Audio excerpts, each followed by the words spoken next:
Welcome to the Optimistic Curmudgeon, where the best ideas win. I'm your host, Josh Herring. Season 8 is all about the re-enchanting Inklings. How do we rebuild, renew, and restore culture?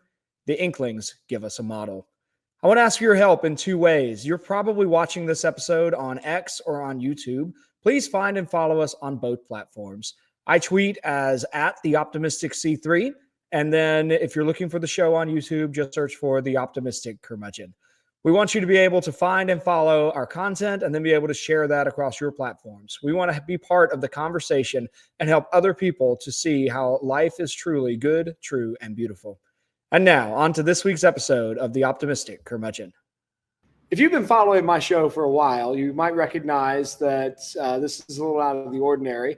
Normally, this is an interview show. I'm always on the lookout for guests who've written books, who head institutions, who've got interesting ideas. And I want to talk to them about those ideas and get those out in a way that other people can see. At the same time, I really enjoy experimenting with this show. A few years back, I did some wrap-up episodes at the end of seasons, I think it was 3 and 4, where I had an old friend, Ethan Delves, come back and interview me about the show so that we could take some threads that had come out in the season and really bring those to light.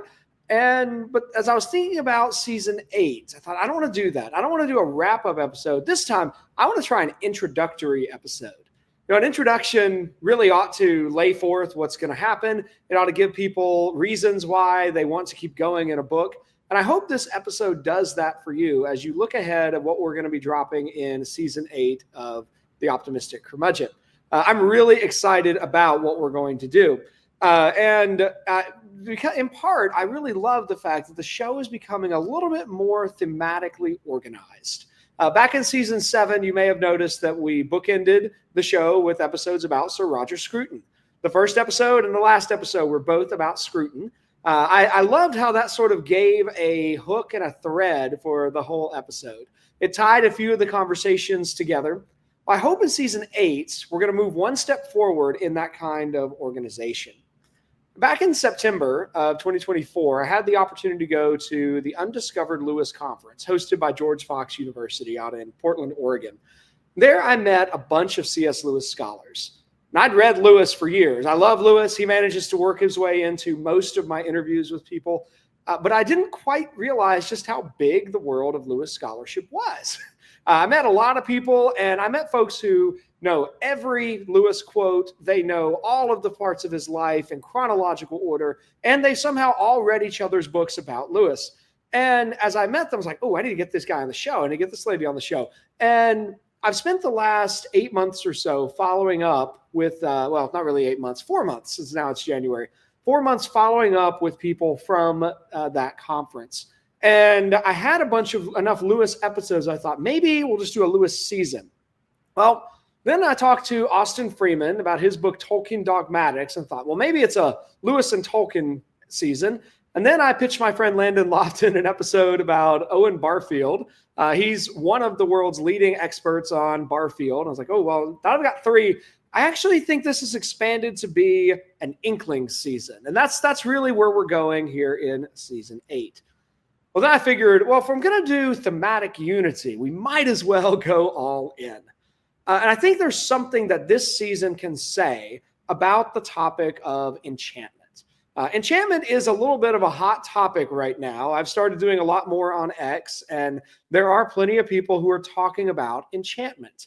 Now, let me be clear. I don't mean spells and potions. I don't even necessarily mean the old fairy tales that are clearly happening in an enchanted fairyland. What I mean by enchantment is the positive version of what Max Weber called disenchantment. Back in the early 1900s, Weber wrote this essay called Science as a Vocation. And in that essay, he talks about the reality that in our modern world, we live in a disenchanted world.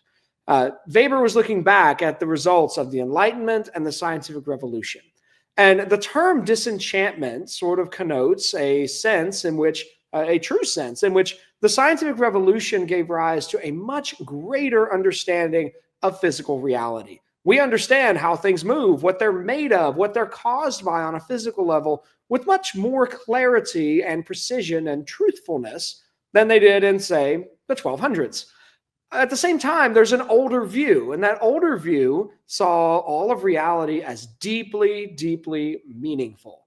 And really, and perhaps maybe the best example of that is the medieval cathedral, where the cathedral is built as an act of faith. It's intergenerational. It recognizes that the work of one generation is going to be fulfilled by the grandchildren, but those generations are united by their faith in the God who saved them. And the very architecture needs to proclaim those truths.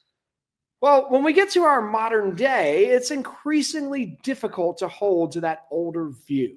And that older view, this is what Charles Taylor calls an enchanted world, a world where the true meaning of reality is evident. It's there, it's behind the physical, and it's something that we can perceive, we can believe in to an extent today, but not nearly as much. It's harder now than it once was. Well, this is not any kind of new observation. The oldest person I know of talking about this is Richard Weaver. In his book, Ideas Have Consequences. In 1948, Weaver is already talking about what happens when people no longer have the same sources of meaning at their disposal. Weaver thinks this is what lies behind the vast rise in people going to see psychologists in the 1940s. He thinks they're cut off from the sources of meaning, the nourishment of the soul that older generations had. Today, this is very similar, I think, to the kind of critique that Dr. Jordan Peterson levels. He suggests that we're out of touch with the archetypes that we ought to draw on for meaning. We've cut ourselves off from the very sources of meaning in late modernity, and it becomes really hard to live well. Well, at the point where we're talking about sources of meaning, it seems apparent to me that we're really talking about a key element of the soul. There is something about the human soul that longs for meaning. We want our lives to be meaningful. We want the world around us to be meaningful. We want our words to be meaningful. And we want to find the sources of that meaning. It's not just a personal feeling of meaning, but rather a knowledge and a confidence that that meaning is real and it's there. And people have looked for it in all kinds of places. The search for meaning has led to some of modernity's worst moments. Thinking that the government is your source of meaning is the road to communism. Believing that sexual encounters with strangers is the source of meaning is the road to the sexual revolution and its many different aftermaths. The search for meaning in multiculturalism and DEI, all of that has run awry. The search for meaning drives the rise of neo-paganism and the revival of New Age superstition that is happening today. There are all kinds of places where people look to for meaning. But that meaning isn't actually there. And I think that suggests to us that we can't be satisfied with just a re-enchantment. We actually need a true re-enchantment. We need an enchantment that reminds us just what the world really is and why it is, in fact, meaningful. I'm really encouraged by the revival of interest in enchantment. The summer of 2025, we'll have conferences put on by the Circe Institute and by the Association of Classical Christian Schools. Both are looking at the connections between classical education and enchantment. J.R.R. just came out with a book all about wonder and enchantment. Jonathan and Matthew Pajot with their work on symbolism and the symbolic world. All of that is pushing back towards a truthful, a right enchantment. We can't go back to an era that proclaimed the idea of fairies and gnomes and goblins and bogarts. Those simply aren't true. But the fact that that kind of enchantment wasn't literally true doesn't get rid of the need to find the actual true enchantment. And it's a search for the true enchantment that I think takes us right back to the Inklings and what I hope this season will build to say. Now, the Inklings began as a group of friends who gathered together to share their writings. As they did so, they discovered a mutual love of language, of stories, of conviction that stories were the avenue by which people could encounter deeper, meaningful truth. Now, C.S. Lewis and J.R.R. Tolkien, Jack and Tollers, respectively, they were the core of the Inklings, and they were they're certainly the most famous Inklings, but around them were others. Owen Barfield had a huge focus on language and linguistics and the way words move from mind to mind. Charles Williams developed a Platonic erotic theology, and there's a bunch of others all around them. Roger Lancelyn Green and his love of mythology is in there too. But this group of friends gathered, drank, smoked, read, wrote, and critiqued. Out of their fellowship, I think grew the most influential body of literature in the 20th century. Lord of the Rings, the Silmarillion, the Chronicles of Narnia, the Ransom Trilogy, History in English Words, The War in Heaven, The Place of the Lion, so many others. These authors bequeath to us, through these works, to us, their confused postmodern descendants, a demonstration of restoring a right sense of enchantment. This is the post-World War I generation. They are writing in the aftermath of the destruction of their culture. And how did they respond to that destruction? They told stories. But the Inklings help us to see the world as deeply meaningful. Our task is first to perceive that meaning and then to live within it. So over these conversations with contemporary scholars who are dedicated to mining the riches of the Inklings, I hope that our collective ability to receive the gift of creation and enjoy it increases. So who's on deck? I want to spend a few moments running through a preview of the episodes we're going to publish in across winter and spring of 2025. I've already recorded several of these, but I've still got a few to go. Let's start with Dr. Steve Beebe and the theme of C.S. Lewis and communication. Dr. Beebe is an award-winning professor from a university in Texas. It's not Texas. It's not a Texas State or a University of Texas. But he has spent his career looking at how do we communicate well, and then teaching students to do that. He got stuck years ago on studying Lewis. He, in fact, discovered a previously unknown fragment of a book that Lewis and Tolkien wrote together about language and communication. In this talk, Dr. Beebe is going to give us the 5 key methods that he thinks Lewis uses that make his writing so excellent and able to communicate with so many different audiences. I did an episode with Dr. Sarah Waters about the relationship between C.S. Lewis and William Shakespeare. Now, they're obviously separated by at least 400 years, but Lewis studied Shakespeare, and there are a few places where Shakespeare shows up in Lewis's stories. And Dr. Waters helpfully points those out. We get into a great discussion about King Lear and what's really going on in Lear, and just why is Lear such an amazing play.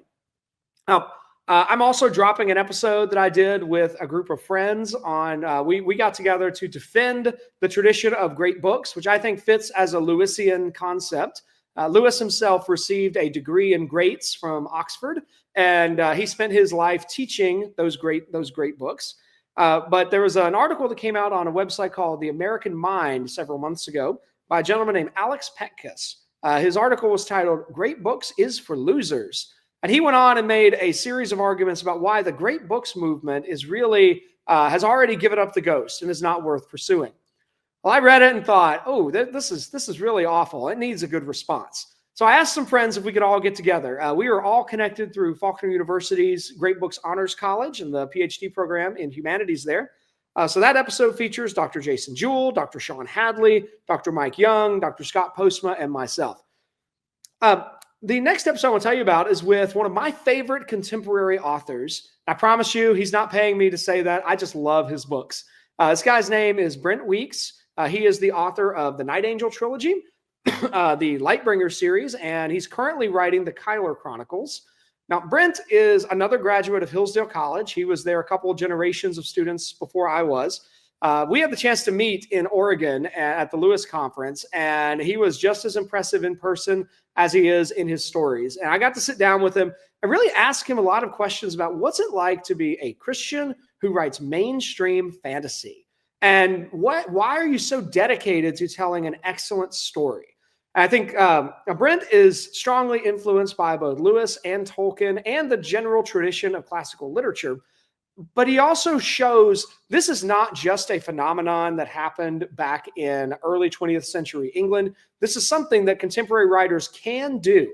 If Brent is a great illustration of the proverb, "Do you see a man skilled in his work? He will not labor before obscure men. He will play before kings." I think Brent is dedicated to excellence in his writing craft, and that really gives him an incredible audience. Okay. I sat down with Dr. Austin Freeman to have a great conversation about his book, Tolkien Dogmatics. Tolkien's studies has gone in really weird directions in a lot of ways. Dr. Holly Ordway is the exception in that she's actually really good at reading Tolkien. But if you go on to any of the websites, Mythlore or the Journal of Inkling Studies, you're just as likely to find a lot of woke nonsense connected to Tolkien. A lot of speculations about Tolkien's racism or homophobia through as represented through the orcs and so on. Austin did something very different. He takes Tolkien's Catholic Christianity very seriously, and then he wanted to go in and try and build a systematic theology out of Tolkien's writings. And so we end up having a great theological discussion that's grounded in these stories written by Tolkien. That was a really, really fun conversation. Another great conversation was with Davenant Press editor Rhys Laverty. He and I talked about the most recent book from the Davenant Press called Life on the Silent Planet, Essays and Christian Living on C.S. Lewis's Ransom Trilogy. We focus on kind of why that book was necessary and then look ahead, particularly to Rhys's chapter in there on different understandings of pleasure. Great discussion. I've not recorded this one yet. As of today, I'm really looking forward to sitting down with my friend Landon Lofton. He wrote a great book on introducing people to the thought of Owen Barfield, one of the most influential but less read Inklings. Lewis and Barfield were very close. So close that Lewis dedicated The Lion, the Witch, and the Wardrobe to his goddaughter, Lucy Barfield. But I'm hoping Landon and I can discuss particularly what does Barfield see happening in language and what's going on with the idea of language and its preservation of the evolution of human thought. I'm hoping we can connect that to what Lewis is doing with making Ransom a philologist in the Ransom trilogy. Earlier this week, I'm recording in January of 2025, but earlier this week, I got to sit down with the king of Lewis studies himself, Dr. Michael Ward. Sometimes you sit down with folks and you're like, okay, that was fine. And other times you're like, oh man, this scholar deserves his reputation. Dr. Ward is the recognized crowned king of Lewis studies ever since he published his dissertation in 2007, Planet Narnia. And that sort of was a shockwave for people who read Narnia. Ward offered a new interpretation of the Chronicles of Narnia, and it's been something people have wrestled with and thought about ever since. We talked particularly about his article on marriage, contraception, and that hideous strength from the Ransom trilogy. It was a great conversation. So do be on the lookout for that. You don't want to miss that particular episode. Coming up in a couple months, I get to sit down with Dr. Holly Ordway, and we're going to talk about her chapter in the Life on the Silent Planet book called Arthur in Edgestowe. Dr. Ordway is an amazing Tolkien scholar, but in this essay, she's not doing so much with Tolkien as much as looking at what is Lewis doing with Arthurian stuff in that hideous strength, and how exactly does that work? I think that's going to be a wonderful conversation. I'm also really excited to finally get the chance to sit down with Christiana Hale. I met Christiana at the Lewis conference, and then we had to reschedule her interview. I double booked it. But she authored a book called Deeper Heaven. It's one of the first commentaries on the Ransom trilogy. And I think it'll be a wonderful conversation, and really looking forward to doing that. So I am really excited about season 8 of The Optimistic Curmudgeon. I hope you are too. I do want to also acknowledge one of the ways the podcast is growing. Back in season 7, I started looking for sponsors. I did that not because we necessarily like, oh, we need money, but more like sponsors are really helpful for growing the reach of the podcast. So I want to take a moment and thank our 3 sponsors from season 7. They took a look at what we were doing and thought, oh, we want to help get that message out. So the James G. Martin Center for Academic Renewal sponsored our episode on the moral imagination. Thanks to them, we were able to grow the audience reach for that episode. America's Christian Credit Union sponsored 3 episodes last season, all of which did very well in their first month of play. The Acton Institute was particularly interested in Dr. Catherine Pakulak's interview on the book Hannah's Children. And because of their sponsorship, that's our current highest our highest view count episode. That one broke 7,500 views with the Acton Institute's help. So I'm looking forward to more partnerships in season 8. Each sponsor helps us take this message and help extend that message's reach to more people. So thank you to those institutions. And I look forward to working with other groups over in the coming months. Now, I'm recording this on January 17th of 2025. Monday is Inauguration Day, and that seems significant. And I want to speak to that significance for just a moment and explain what I want this season to do that I think can actually play a small role in helping Western civilization recover. I have a lot of friends who are really, really excited about the Trump and Vance administration. They're looking at legislative victories they hope will come through. They're looking at a president who will actually govern in some key ways. We're also looking at pieces like the Department of Governmental Efficiency with Elon Musk and Vivek Ramaswamy. And I'll admit, I share some of their optimism, like, ooh, that'd be great. I also don't really know if anything will actually change. I've been telling my wife for several weeks that whatever else we know about a Trump administration, it is going to be wildly interesting. We're in for 4 very interesting years. We've already seen some changes on the geopolitical front.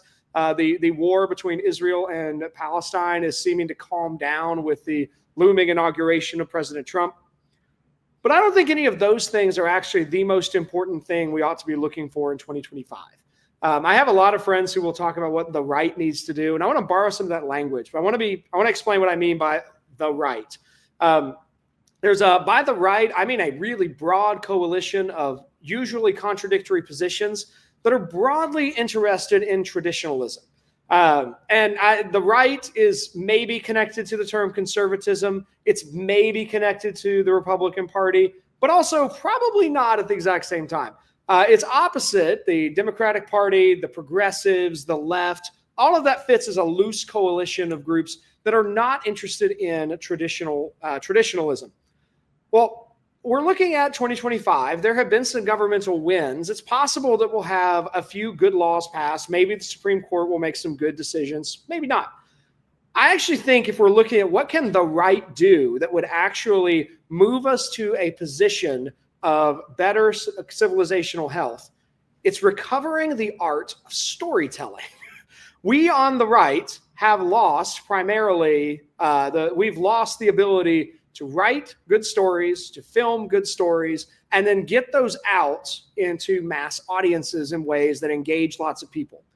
Now, I say that because of the unique power that stories have. Stories don't really operate on a cognitive level. That's what we adults who have gone through some form of literary analytical training do. We cognitively analyze stories. Cognitive analysis, literary theory, none of that truly reaches the heart.